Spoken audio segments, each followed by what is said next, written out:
Hello, my name is Douglas Bloch. I'm an author and mental health educator. Welcome to your Depression Recovery channel, where each week we talk about practical tools and coping strategies for healing from depression and anxiety. The name of today's video is What I Needed to Hear to Avoid a Nervous Breakdown. Sounds provocative, but before we start, we need to talk about or say our normal joke. So, why did the bike rider keep getting into crashes? He was caught in a vicious cycle. I thought you cyclists would appreciate that one. Anyway, as I said, the name of the video was called What I Needed to Hear to Avoid a Nervous Breakdown, and it's now, Groundhog Day. Wow, interesting. February 22nd, 2022, 2022. Anyway, December of 21 was not a very good year for me. I had a series of sleep disturbances that were really severe, and as a result, brought on feelings of anxiety.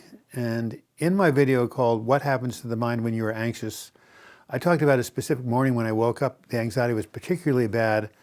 I looked ahead into the future, saw only the void, and I started to feel suicidal, like there was no point in living. Fortunately, these feelings passed rather quickly. Then, on January 1st, 2022, New Year's Day, I woke up in a hellish state of panic. I felt as if 1,000 volts of electricity were passing through me. My body was possessed by a chaotic, demonic force which led to my shaking, pacing back and forth, my mind spinning out of control. It was at this point I received an unexpected surprise text from an old client I hadn't seen in years. "Hello," Mike said. "Happy New Year. Haven't talked with you in a while, just wanted to see how you were doing." Wow, I thought to myself, how interesting that this text would come just as I was freaking out. Maybe it's a case of divine intervention. It seems like the universe is throwing me a life raft. So I decided to call him. When Mike picked up the phone, I said, "Hey, thanks for reaching out. It was great timing that you called. You see, I'm in the middle of a really bad anxiety attack, and I wonder if you could stay on the phone and help me out." "Sure," he said. "You helped me out when I was in a big crisis, and now I'm happy to help you." "Good," I said. "That's really, really good you said that, because I do need help. You see, in between our sentences, my mind rushes ahead to the future, and it says that there's no way out of this predicament, I'll never get better, and it concludes that suicide is the only option. If I want to stick around, which I really do, I need to come up with a different narrative of my future." "Okay," Mike said. "How can I help?" I said to Mike, "What I want you to do is stay on the phone with me while I craft a series of affirmations that will assure me that this crisis will pass. I've done this before during my episodes of anxiety and depression. I know it will make a difference." And so over the next 15 minutes, Mike and I together created a series of encouraging affirmations, and here they are. "With help from Spirit, moment by moment, I can make it through this. This will not last forever.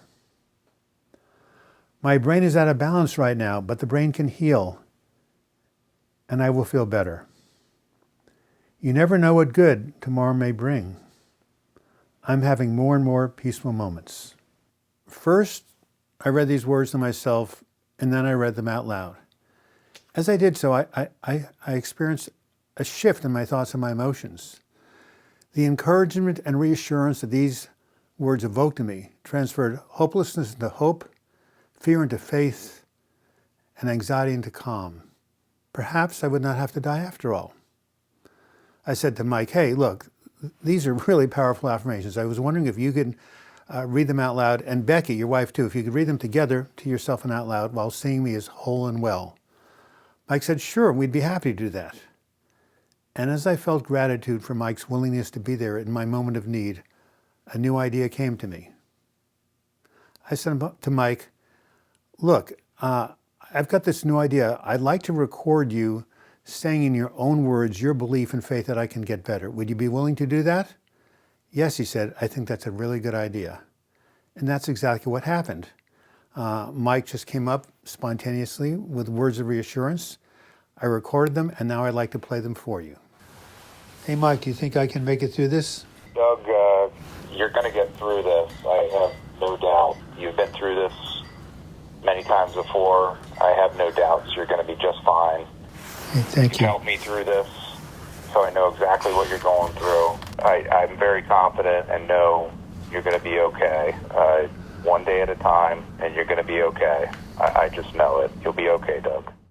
Over the next few days, as I listened to Mike's recording again and again, I felt an encouraging presence actually come over me.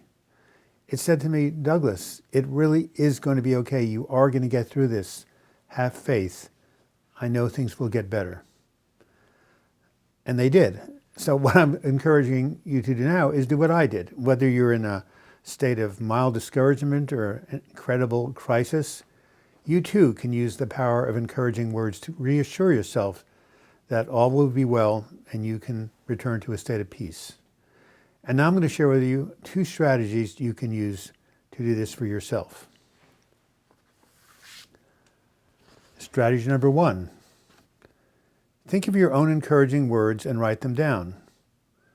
When you're in distress, read them to yourself, say them out loud, or write them out longhand. B. Then record your own words on a device, a smartphone, microcassette, etc. When you're in distress, play the recording and hear your own voice giving you reassurance. Here's strategy number 2. Ask someone else to say encouraging words to you. Write down what they say. When you're in distress, read them to yourself or in your own mind, hear the person saying them to you. You can also write them down in longhand. B. See if you can record the person's encouraging words. When you're in distress, listen to the recording and hear their voice giving you reassurance. In conclusion, if you find yourself in a state of fear or hopelessness, you can use the power of encouraging words to shift your state away from fear and towards hope. I know this sounds really simple, but it's very powerful. I'm using this technique right now to help me survive this crisis day by day. I know it can also help you. This has been Douglas Bloch. I hope you found this video helpful. If you have, please give it a like. Likes draw traffic to this channel. Or you can write your comments in the comments section or email me, douglasbloch@gmail.com. If you'd like to subscribe to this channel, simply click on my photo in the closing credits. You'll be taken to the subscribe page. And if you click on the bell to the right of the subscribe button, you'll be notified every time I do a new video or live chat. And if you want to support this channel and become a monthly donor, just click on the Patreon symbol and you'll be taken to my crowdfunding site. And until we meet again, I wish you the best in your mental health recovery.